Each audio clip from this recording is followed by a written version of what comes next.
Bonjour, je suis Eugénie Descartel, l'auteure du livre Le labyrinthe névrotique. Avez-vous déjà expérimenté les rêves lucides, ces rêves dans lesquels nous avons conscience que nous rêvons et que nous pouvons faire tout ce que nous désirons? Il y a plusieurs années, lorsque j'étais à l'université, mon sommeil était encore plus agité et j'étais fascinée par l'univers onirique, ce monde des rêves. C'était l'infini, les possibilités. Et donc, j'ai développé une capacité à faire des rêves lucides. En général, c'était environ après 2 heures d'insomnie à essayer de me réendormir que je m'introduisais doucement dans un rêve normal qui se transformait en rêve lucide ou parfois je tombais directement dans une sorte de voyage astral. Lorsque j'entrais dans ce pseudo-voyage astral, c'était très troublant car je sentais vraiment mon esprit sortir de moi. Et souvent, je touchais mes membres et j'avais vraiment l'impression que mon corps était mort. Ça faisait peur.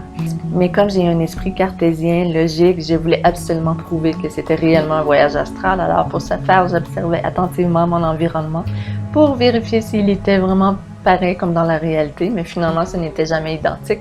Alors j'en avais conclu que les voyages astraux sont probablement une sorte de rêve lucide.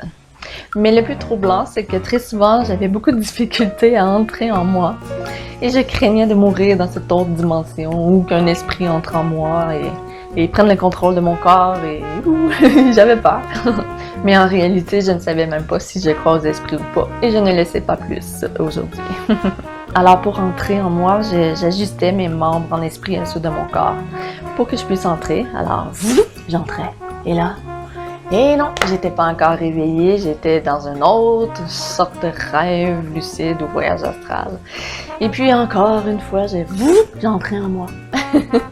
Et là, est-ce que je suis réveillée? Et non, j'étais encore en esprit. Alors encore une fois, en moi. Et j'étais encore en esprit, encore une fois, encore. Ça pouvait prendre jusqu'à 7 tentatives pour enfin réussir à être en moi, dans ce corps, et être dans la réalité.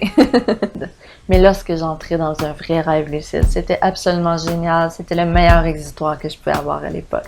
Alors, ça commençait comme un rêve normal durant quelques secondes, et ensuite, je réalisais que c'était un rêve lucide. Je dois vous préciser qu'à cette époque, j'avais une drôle de manie. Je sautais dans les airs, en repliant mes jambes sur moi-même. Et je faisais ceci plusieurs fois par jour, à tous les jours. C'était une sorte de tic. Et puis, lorsque je réalisais ce saut en rêve, il n'y avait plus de gravité, je pouvais rester dans les airs. Alors, bien sûr, il y avait automatiquement un déclic qui se faisait dans mon esprit. Je réalisais que j'étais dans un rêve lucide, puisqu'on comprend bien que dans la réalité, c'est impossible de rester dans les airs.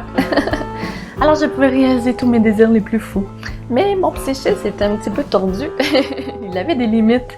Il n'était pas aussi efficace que je l'aurais espéré. Et dans ces rêves, j'étais complètement à l'opposé de ce que je suis dans la réalité. Dans la vie de tous les jours, je suis très réservée, je suis dans ma bulle, je ne peux pas voir les autres, je suis assez sage. Et puis dans mes rêves lucides, c'était complètement fou. Il n'y avait plus aucune inhibition, je pouvais faire tout ce que je veux sans avoir peur des conséquences. Alors souvent, je me promenais dans la rue ou peu importe où. Et dès que j'apercevais un homme, je sautais dessus. Et puis, je me concentrais sur son organe pour le faire grossir le plus possible. Mais c'était assez particulier parce que son organe devenait gigantesque. Mais il s'étirait, il s'étirait, il s'étirait. Et je n'étais plus capable de l'arrêter. Mon psychisme devenait fou. Alors, son organe s'étirait, s'étirait, s'étirait. Et il devenait souvent un fil. Pas très excitant un fil, hein? Il n'y a pas grand-chose de bon à faire avec ça. Et parfois, son organe devenait vraiment gigantesque, mais tout difforme, avec des bosses horribles. Puis, oh my god, ça faisait peur. Pour ceux qui seraient intéressés à connaître d'autres anecdotes de ce genre, vous pouvez vous procurer mon roman Le labyrinthe névrotique sur Amazon. Je vous ai mis le lien sous la vidéo.